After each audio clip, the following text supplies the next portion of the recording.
This is Jamie Drummond for Good Food Revolution. I am here with a gentleman all the way from Vienna, Austria, from Wien, Mr. Alex Zahel. How are you today, sir? Very well. Thanks for calling in. And how are things in Vienna in this time of COVID-19?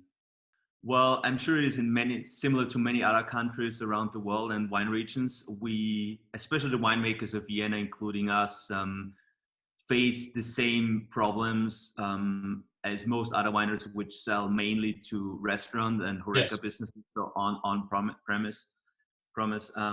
Basically, everything is closed, so it's very difficult for us in terms of turnover and sell more wine, or actually sell a few cases of wine, because all of our customers are closed.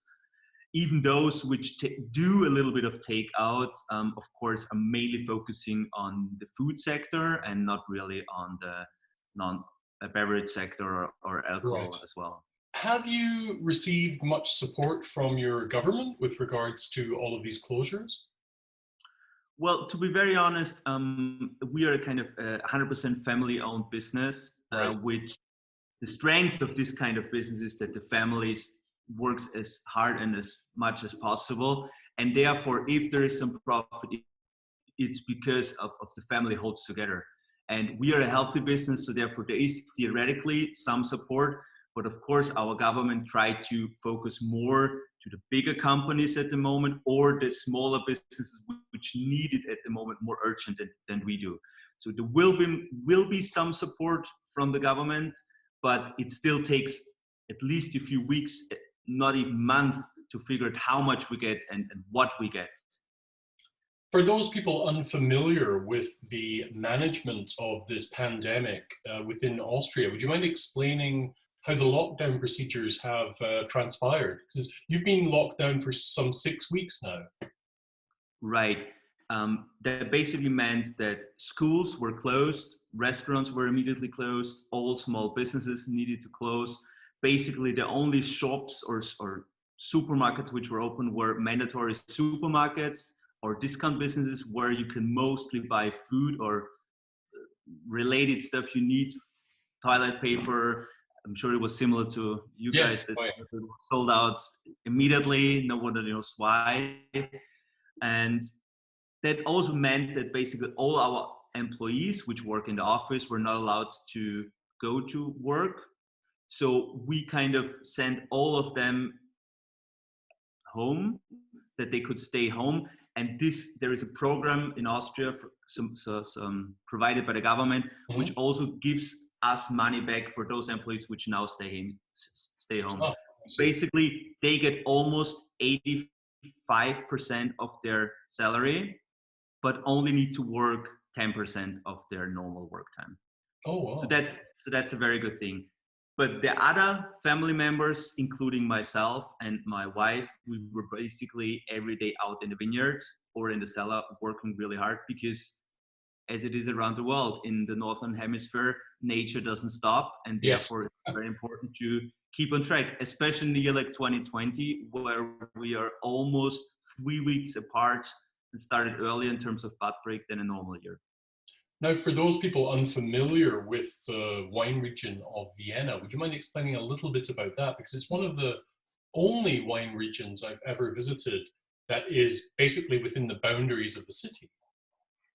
Exactly. It's the only capital city which is classified as their own wine region, which means Vienna has around almost 700 hectares within the city limits. Yes, yeah. And it's the smallest wine region of Austria, almost half as big as the famous Wachau Valley. And it's also at the northern part of Austria, northern-eastern part of Austria, divided by the famous Danube River. It's the fourth biggest river in Europe. And along the Viennese forest slopes on the kind of border of the city limit, that's where our vineyards are. And climate-wise, it's continental influenced, with also some Pannonian from the Hungarian border coming in, some warmer winds in summer. Now we've clarified where you are positioned within Austria. I was wondering, whether you usually relied upon seasonal workers from outside of Austria, like many vineyard regions, wine regions around the world, for both the pruning and the harvesting of fruit. Many people rely upon migrant workers who come in seasonally. That's actually the biggest problem at the moment for us. Ah, As I said before, family owned, but we of course 100% depend on our seasonal workers for on a small team from Romania. And when this lockdown happened, not only in Austria, they were also really shocked and really wanted to go home to see their families because they work kind of seasonal time in Austria. course, yeah. And of course, I let them go, but they are now in quarantine there and are not allowed to come back. That's why we needed to finish the work while they were not there. And that basically meant that all my cousins, so my I was about to uncles, say your family, children, which were basically usually in school or should have been in school, we kind of said, look guys, 2 days in a week or at night you can do your homework, but you need to work and support us in the vineyards. And the interesting thing of doing this was actually that there was kind of a dynamic of working hard with the family, sitting together, eating lunch, talking about problems they have, which probably I would not be familiar because we live kind of two different lives. And that was a little bit also interesting to see and fun to kind of work together as a family, as my, let's say, 2 or 3 generations ago when the business was much smaller, they used to do. That would have been the norm, yes. How Exactly. easy was it, excuse me, how easy was it to train one of these young folks in the pruning procedures? Because a lot of these Romanians would be very well practiced in how to do that. Well, it was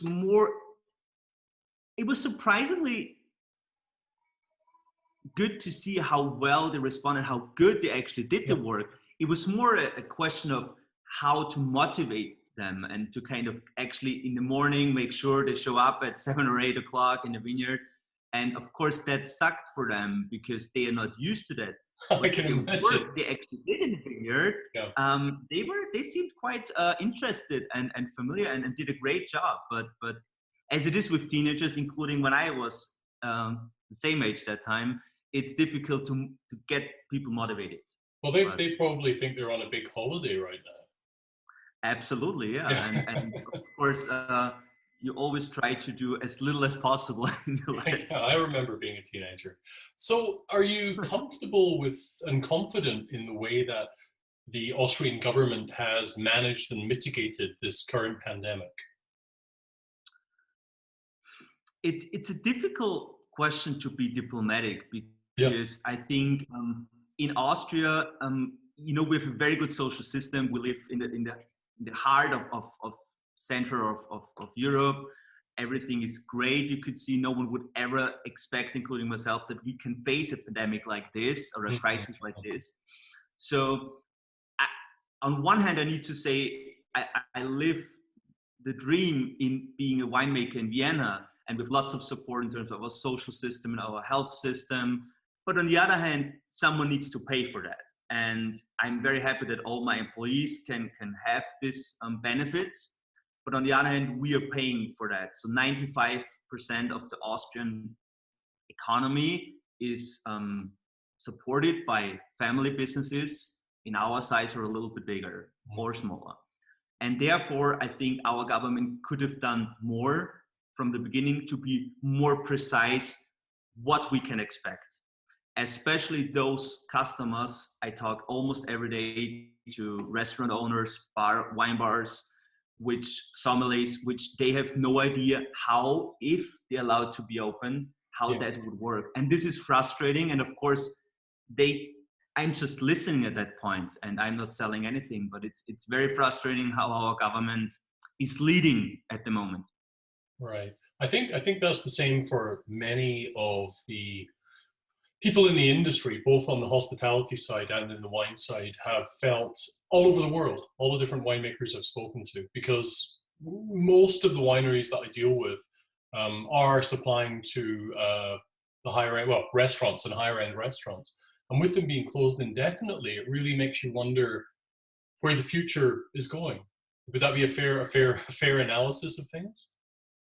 Absolutely. And to be very honest with you, my brother, which is also part of the winery team, he's more in charge of marketing and sales, and more travels the world now. So because I have two young kids, 3.5 and 2 years old, and I think we will really see in the future, or think twice, where to go, where to fly, how to meet, where to be more efficient, do kind of more of this kind of videos and Skype talks, or yeah. You mentioned that you had a young family. How has all of this impacted you personally, Alex?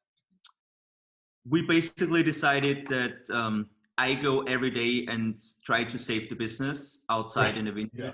And my wife, Hillary, takes care as best as possible of our young kids. So we didn't send our kids, even though it would have been possible for us, because we are kind of system relevant families and businesses. So we could have theoretically sent our kids to kindergarten. Oh, really? They would have been the only one, or at least with only 1 or 2 others. Right, okay. So we really didn't want to take advantage of that system. We thought it's more important that people like doctors or other people which are even suffer more to send their kids and let our kids home. But just from next week on, we will also send our kids back to kindergarten. Right, now did you infer there that winemaking is seen as being an essential service? Yes, it's agriculture, and also it's in this entire group. I mean, I'm not saying we grow salad or vegetables, but even we're in this extended group of agricultural businesses, and therefore we were also allowed to kind of drive our car and go from the vineyard, and no one, even the police, of course, if we would wear a mask, we would not be checked. Well, thank you very much for joining us at Good Food Revolution today. We were supposed to be joining you at Vienna later this year. And at one point I thought it was still going to go ahead, but then Provine, Vinitaly, they all started cancelling. And I thought, I don't think Vienna will be happening. But let's hope that next year they decide to host Vienna in the wonderful Hofburg Palace once again. And I'll come and visit you this time. Alex, thank you so much for joining us today, and I wish you all the best with this ongoing pandemic. Thank you so much, and all the best for you guys as well. Bye from Toronto. Bye-bye. Stay at home and drink more wine. Always, always.